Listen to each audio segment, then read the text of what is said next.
అది 2003వ సంవత్సరం. ఓ అమ్మాయి వైద్య విద్యార్థిని దేవుణ్ణి దర్శించుకునేందుకు ధర్మస్థలకు వెళ్ళింది. ఆమె తిరిగి రాలేదు. దీన్ని విని చాలా మంది మర్చిపోతారు. కానీ ఓ తల్లి 22 ఏళ్లుగా మర్చిపోలేకపోతున్నారు. ఆమె కుమార్తెకు ఏమైంది అనే ప్రశ్న ఆమె మనసులో ప్రతిరోజు మెదులుతుంది. ఇది అనన్య భట్ కథ కాదు, ఇది నిజం. ఇది కేవలం ఓ అమ్మాయి మిస్సింగ్ కేసు మాత్రమే కాదు.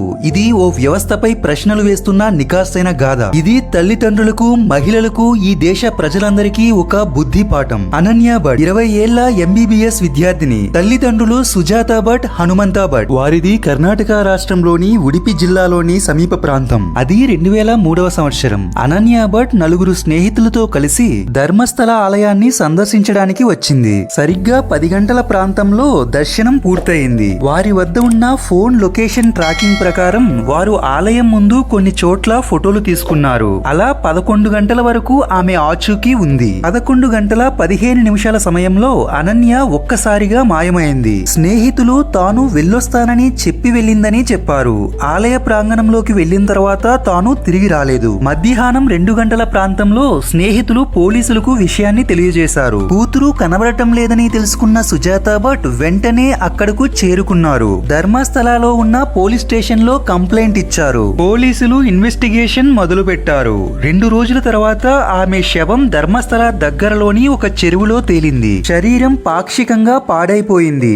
ఆమె కళ్ళు, ఆమె ముఖం గుర్తుపట్టలేనంతగా మారిపోయాయి. ఆమె శరీరంపై బట్టలు, ఫోను, పర్సు అన్నీ మిస్ అయ్యాయి. పోలీసులు దర్యాప్తు ప్రారంభించారు. శవాన్ని పోస్టుమార్టం కోసం మంగళూరు మెడికల్ కాలేజ్ కు పంపించారు. పోస్టుమార్టం మంగళూరు ప్రభుత్వ ఆసుపత్రిలో జరిగింది. నివేదికలో నొక్కి చెప్పిన అంశాలు: మొదటిది, శ్వాసనాళికలో నీరు కనిపించడం, అంటే ఆమెను బలవంతంగా నీటిలో తోసినట్లు తెలుస్తోంది. రెండవది, డిఫెన్స్ గాయాలు చేతులపై కనిపించాయి, అంటే ఆమె ఎదురుదాడికి ప్రయత్నించింది. మూడవది, బలవంతపు లైంగిక దాడికి ఆధారాలు. రిపోర్ట్ లో ఎమోషనల్ పాయింట్, కానీ అధికారికంగా బయట పెట్టలేదు. నాలుగవది, వెంటనే శవాన్ని కాల్చివేయటం, డౌట్స్ కు అవకాశం లేకుండా చేసింది. పోలీసులు మొదటి నుంచి కూడా హత్యా కోణంలో కాకుండా ఆత్మహత్య కోణంలో కేసు రిజిస్టర్ చేశారు. అలాంటి తీరు కారణంగా ప్రజల్లో నిరాశ వ్యాపించింది. దీనికి తోడు ఆలయంలో ఉన్న CCTV ఫుటేజ్లు ఇవ్వలేదు. ధర్మస్థల ట్రస్టు కారణం చూపింది. ధర్మస్థల ట్రస్టు అన్ని CCTV ఫుటేజ్లను ఇవ్వడానికి సముఖంగా లేదు. అనన్య స్నేహితుల స్టేట్మెంట్లు కూడా పూర్తిగా అందుబాటులో పెట్టలేదు. ఆమె ఫోన్ లాస్ట్ లాగిన్ సిగ్నల్స్ ఒక ఫారెస్ట్ ఏరియా వద్ద కనిపించింది, కానీ ఆ ప్రాంతాన్ని పరిశీలించనే లేదు. ఆమె డైరీ లేదా పర్సు పోలీసులు చూపలేదు, కుటుంబానికి కూడా ఇవ్వలేదు. అనన్య తల్లిదండ్రులు మీడియాతో మాట్లాడుతూ, మా అమ్మాయి ఎంత ధైర్యంగా ఉండేదో మాకే తెలుసు.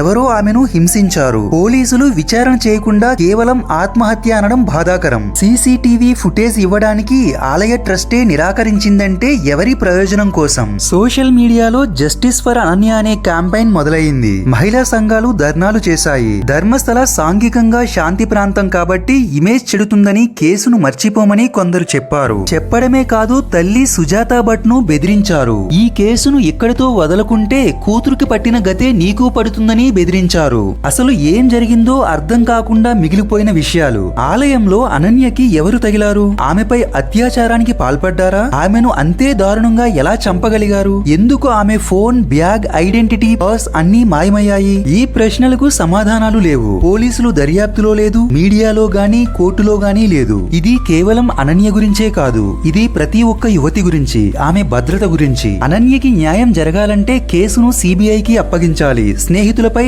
ఆలయ సిబ్బందిపై మళ్లీ విచారణ జరపాలి. CCTV ఫుటేజ్ ను బయట పెట్టాలి. న్యాయ విద్యా నిపుణులతో విచారణ జరగాలి. అనన్య భట్ మృతి కేసు మిస్టరీ కాదు, అది మానవత్వం మరిచిన ఘటన.